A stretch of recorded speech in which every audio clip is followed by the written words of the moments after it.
Season 1 के and में any को हराने के बाद हम सबको और एरन को लगता है कि चलो अब थोड़ी शांति मिलेगी। पर भाई, अटैक ऑन टाइटन और शांति दूर दूर तक कोई नाता नहीं है।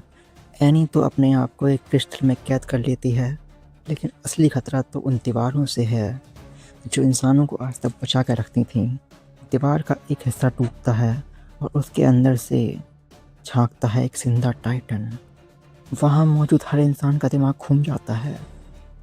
तभी वहाँ निक आता है भागता हुआ और चीखता है और कहता है उस टाइटन के ऊपर धूप नहीं पड़नी चाहिए वरना वो जाग जाएगा। यहाँ हमें समझ आता है कि ये तीनों दीवारें, वॉलमारिया, वॉल रोज, वॉल सीना, ये किसी पत्थर से नहीं बल्कि बनी हैं हज़ारों टाइटन से। पर ये राज किसी को पता क्यों नहीं था।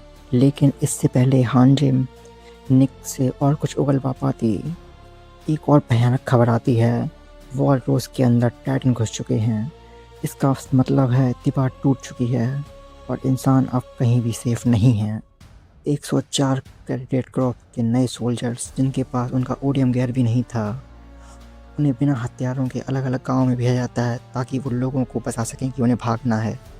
और यहाँ से शुरू होता है इस सीजन का सबसे रोंगटे खड़े कर देने वाला सीन, जहाँ सोल्जर माइक अकेला नौ टाइटन्स को रोकने के लिए रुक जाता है ताकि बाकी सोल्जर्स वहाँ से निकल सकें।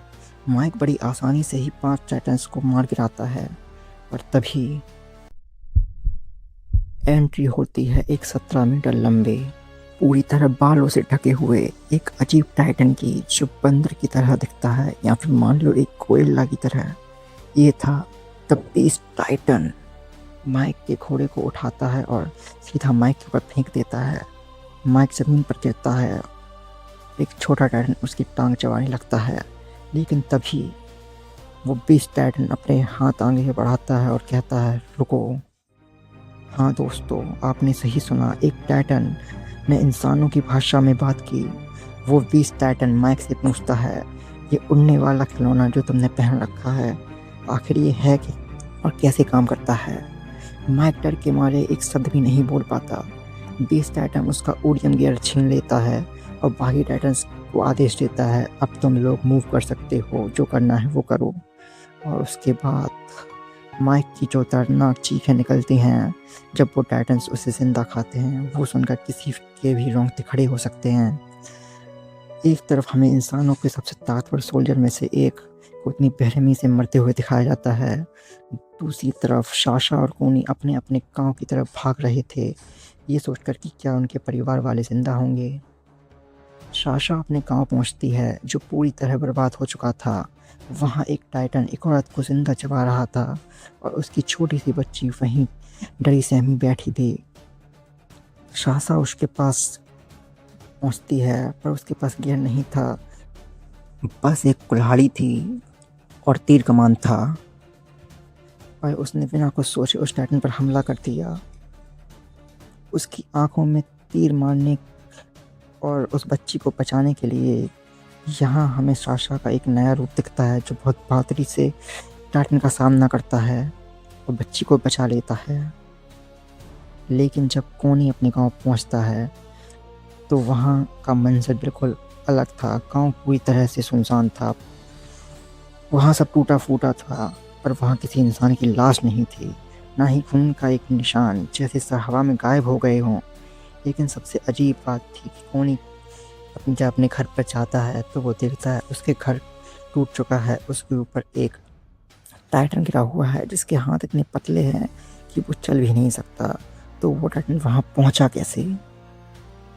और जब कोनी वहाँ से मुड़कर अपने जाने लगता है तो टाइटन अचानक से बोल पड़ता है, वेलकम बैक कोनी। कोनी का दिमाग सुन्न पड़ जाता है। वो टाइटन बिल्कुल कोनी की माँ जैसा दिख रहा था। क्या इंसान ही टाइटन बन रहे हैं? ये सवाल सबके दिमाग में छप जाता है। रात हो चुकी थी। नए कैंडिडेट्स की टुकड़ी, जिसमें राइनर, बैठुड, जमीर, हिस्टोरिया, कोनी थे, वो थक हार कर उटकाट कैसल नाम की एक खतरनाक और आराम करने वाली जगह पर रुके थे। उनके साथ कुछ सीनियर सोल्जर भी थे, जैसे नानावा और केलगार। हम सब जानते हैं कि टाइटन रात में धूप के बिना मूव नहीं कर सकते, लेकिन शायद बीस टाइटन के आने से ये रूल पूरी तरह बदल चुका था। आधी रात को चांद की रोशनी में टाइटन का एक पूरा झुंड उस किले पर हमला कर देता है। सीनियर जल्दी से अपने गियर पहन लेते हैं और टाइटन्स को काटना शुरू करते हैं। नानाबा और गैरकर की मूवमेंट इतनी फास्ट और एक्शन सीन थे कि देखकर मज़ा आ जाता है। वो लोग अकेले ही किले के आसपास जितने भी टाइटन थे उन सबको मार देते हैं, पर ये काफ़ी नहीं था। दूर दीवार पर बैठा 20 टाइटन किले पर बड़े बड़े पत्थर फेंकने लगता है, जिससे उनके घोड़े मर जाते हैं। कुछ देर में ही नानबा और केलगार की गैस ख़त्म हो जाती है और उनके ब्लेड भी ख़त्म हो चुके थे। केलगार गिरता है और मरने से पहले वो एक शराब की बोतल उठाता है, पर किस्मत इतनी ख़राब, बोतल खाली थी और देखते ही देखते दोनों ब्रेव सोल्जर को टाइटन बड़ी बेरहमी से खा जाते हैं। अब किले के ऊपर बचे सिर्फ नए कैंडिडेट्स, उनके पास कोई हथियार नहीं। नीचे टाइटन की पूरी फौज, मौत बिल्कुल सामने खड़ी थी। राइनर बाकी सब मान चुके थे कि अब उनका आखिरी वक्त आ चुका है, लेकिन तभी जमीर आगे आती है। वो स्टोरिया के पास जाती है और कहती है, क्रिस्टा, मुझे नहीं पता तू अपने पास्ट और अपने नाम को लेकर क्या छुपा रही है, पर अपना वो वादा याद रखना कि तू अपने लिए जिएगी, अपनी शर्तों पर। और इतना बोलकर यमीर किले से छत से ऊपर से नीचे कूद जाती है और हवा में ही वो एक चाकू से अपने हाथ को कट कर लेती है। अगले ही सेकंड एक जोरदार धमाका होता है। जो लड़की अब तक बस एक नॉर्मल कैंडिडेट लग रही थी, वो सबके सामने एक टाइटन में बदल जाती है। द चो टाइटन, छोटा पर बेहद तेज और खतरनाक। उसके दांत इतने नुकीले कि किसी भी टाइटन की गर्दन को आसानी से चीर फाड़ दें। राइनर, पेटफोर्ड और एस्टोरिया को अपनी आंखों का यकीन नहीं होता। यमीर, जिसने ये राज इतने सालों तक छुपा कर रखा था, आज अपनी जान और अपने दोस्तों की जान बचाने के लिए इस दांव पर लगा बैठी, सिर्फ और सिर्फ अपनी दोस्त एस्टोरिया को बचाने के लिए। यमीर अकेले ही उन सारी टाइटन पर टूट पड़ती है। वो किले की ईंटों को उखाड़ती है और टाइटन के सिर पर दे मारती है। यमीर ने अपने दोस्तों को तो बचा लिया था, पर वो तब तक बहुत जख्मी हो गई थी और टाइटन्स ने उसे घेर लिया था। उसका एक पाँव और एक हाथ खा भी लिया था।